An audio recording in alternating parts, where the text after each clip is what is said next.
Welcome back to Halfshelltoys and Collectibles. My name's Tim, and I'm a reseller that made a massive mistake. Let's talk about it.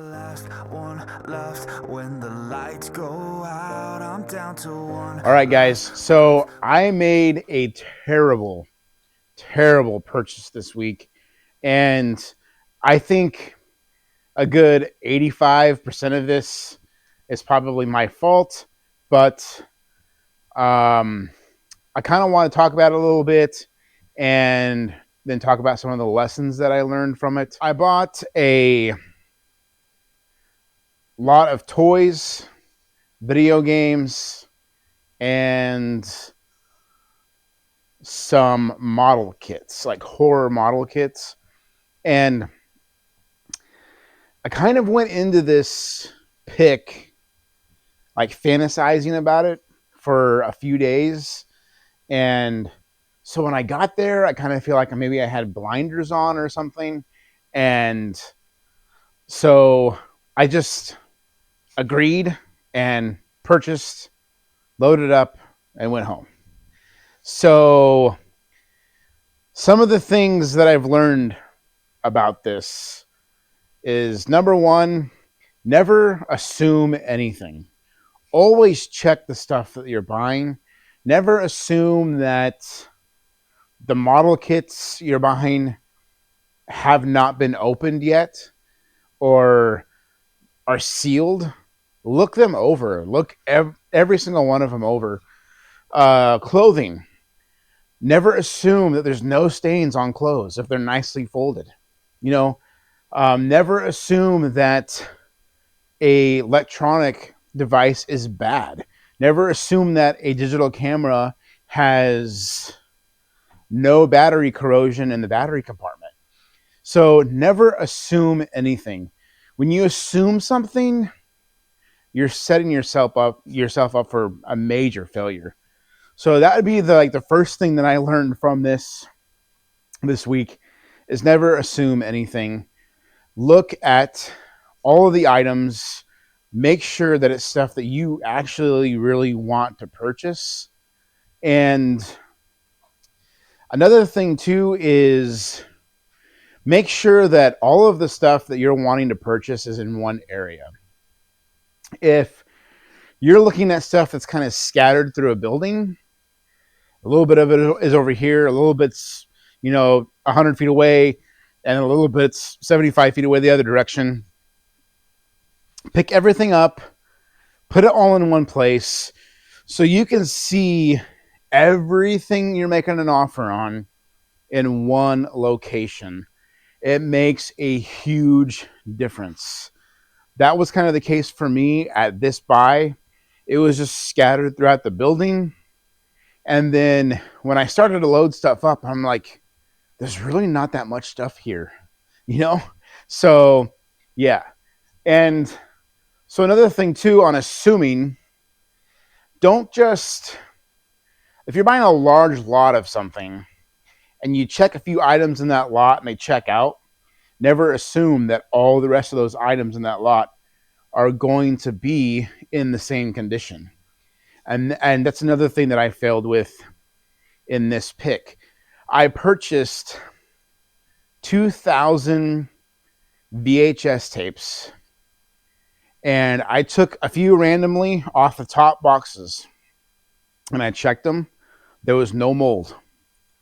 So I thought, well, 2,000 VHS tapes for $200, that's a crazy good deal. And the chance of there being, some oddball titles in here, obscure titles that people will pay $10, $15 for, it's probably pretty high if you have 2,000 of them. So I figured I would just go through them, pull all the ones that I wanted to sell out, and then resell the lot. Well, after I got all of them home and then started going through the boxes of VHS a little bit more, there was probably about 85% of the tapes that I was pulling out were moldy. And they weren't just like a speck here, a speck there. No, they were covered in mold. So the 2,000 VHS tapes that I paid $200 for, they're going to be a complete loss. Because every single time that I would find a tape that was worth listing for $10 or $15, it had mold on the ribbon. So not going to even bother. They're going to be thrown in some garbage bins and go to the dump. So that was a complete loss. $200 plus my time loading them, gone. Okay? So never assume anything. Check stuff, but then assume on the side of maybe everything in this lot isn't going to be as good as the stuff I'm looking at. So maybe I should offer lower. I think that is a good assumption, but just assuming that everything is perfect as the ones you just looked at, I think that's a bad way to do business. So the next thing is, don't get so caught up in fantasizing about a pick. I think when you get your hopes up and you kind of go through the motions of how you're going to do a pick, and you show up the next day, you start to lose focus. You go in with your blinders up, and you've already done the pick in your mind a few times already. So I think it really clouds your judgment and allows room for error. And that's definitely what happened to me. I finally got a opportunity to network with some people for the very first time. I haven't done any networking with anybody in my area, and I haven't done networking, period, to be honest with you. So when I got this first opportunity to do that, I got all hyped up about it, thought about it for a couple of days, and dreamt about what I was going to see when I went there. And I just think I went in high as a kite and wasn't at the ground level where I should have been to make a good decision for my business. And that's on me. That's on nobody else but myself. I take full responsibility for that. But I got to hold myself accountable, and I've got to look at what I did and learn from it. And I just want to be able to share that with you guys. So don't spend too much time fantasizing about how a pick is going to be before you get there. Kind of have it out of sight, out of mind. That way you can go into the pick with a clear, sound mind and make good judgment calls on what you're paying for. All right, so probably the last thing that I can think of that I did not do correctly on this pick is I did not take the time to make sure that what I was buying fits my routine quality level of the merchandise that I buy. I have had almost 3,000 items sell on eBay, or 3,000 transactions, and I have 100% positive feedback. And I've never fallen from that. It's always stayed at 100% positive feedback. Never had a single neutral or a single negative. And I think that's because I only list stuff that's in near perfect condition. And that's like an integrity thing for me. And it's my heart. I don't want to list something that has been damaged and then fixed. I don't want to list something that I wouldn't want to buy as a collector myself. I am a collector, and I'm selling to collectors, and I always keep that in mind. I always sell the highest quality that I can possibly find to sell. So never, ever go back on something like that.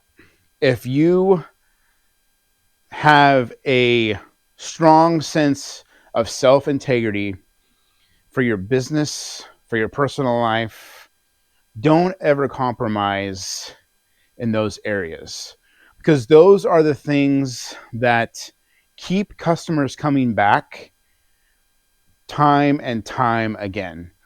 When they know that every time they buy from you, that the product's going to be exactly what it looks like in your photos, and it's going to get to them perfectly packaged, that means a ton. So don't compromise there. And on this pick, I compromised, and I'm going to pay for it. And that's the way it should be, because that gets me to think. That gets me to look at myself and reflect on what I just did as a business owner. So the toys that we purchased and the model kits, about half the model kits had been opened and there were pieces missing or instruction books missing, or they had already been started. And that just devalues a model kit to almost nothing. So that was a huge screw up, because the majority of my profit on this lot was going to come from the model kits, and half of them I really can't even sell. And then the action figures were way below my standard of quality. A lot of them are just loose action figures from the 90s that are busted, super dirty, need to be cleaned. They're just not the kind of action figures I would normally sell. And I usually stick to stuff from the 80s, definitely early 90s too. There's a lot of good stuff from the early 90s, and I'm not trying to bash that at all, because most of my inventory on eBay is early 90s stuff, and I was a 90s kid. But there's just, when those 90s toys are taken out of their packages, like let's just say Marvel action figures, when they're not mint on card, they're usually like $10 figures, even complete with their weapons. And none of these are complete, and they're filthy dirty. So they're like, honestly, I should have been paying $0.25 a piece for them if I'm going to be selling them on Whatnot with $2 starts. That makes sense. And that's not what I paid. I paid way, way, way, way more than that. So with that being said, don't ever come off your level of integrity and your level of quality for the items that you're selling. Just don't do it. It's not worth it. Even if you're trying to get your foot in the door with someone that you can potentially be getting inventory from year after year after year, which I think this potential networking opportunity can bring. I think this can bring years of great investment for my business.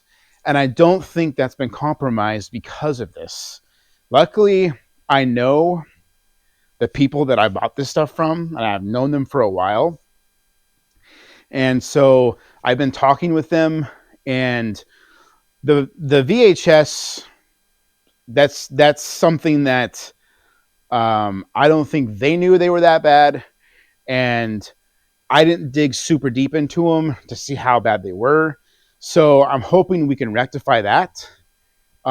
If that's, a credit for more inventory in the future or my money back, who knows? Honestly, I paid for them. I made the deal, and it's really on me.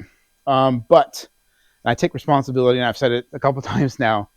But the toys, guys, I'm probably not going to make my money back on the toys. I'm probably going to break. Well, I'll take that back. I'm going to break even on the toys. I'm probably not going to make any money on the toys, and the video games and models. I'll probably end up getting right what I paid for them. And for a reseller, if you're just going to make your money back, you're actually losing money, because all the time that you invest into the flipping aspect of it. And that's kind of what I meant. I'm losing money. But I'm hoping that with this situation, with me learning a few things about myself going into this, that this is going to make me a better picker. This is going to make me a better business owner. And so I just wanted to take the time and share that with the interwebs, share it with my subscribers and my fellow resellers and pickers out there. Just take your time, guys. Don't fantasize too much about a pick. Don't assume anything. And deals like this just kind of suck the wind out of my sails. And I'm sure it's the same thing for you guys too. So it's been a couple of pretty sour days. But we can't let this kind of stuff get us down because we still got to make the money. I've got a family. I've got a son. And we can't let one bad, rotten deal change our course that we're headed, because we're having great sales right now. It's been a great Q4. So, guys, lesson learned. We'll see you on the next one. But I can't stop now. We all fall down sometimes, yeah, but that's just life.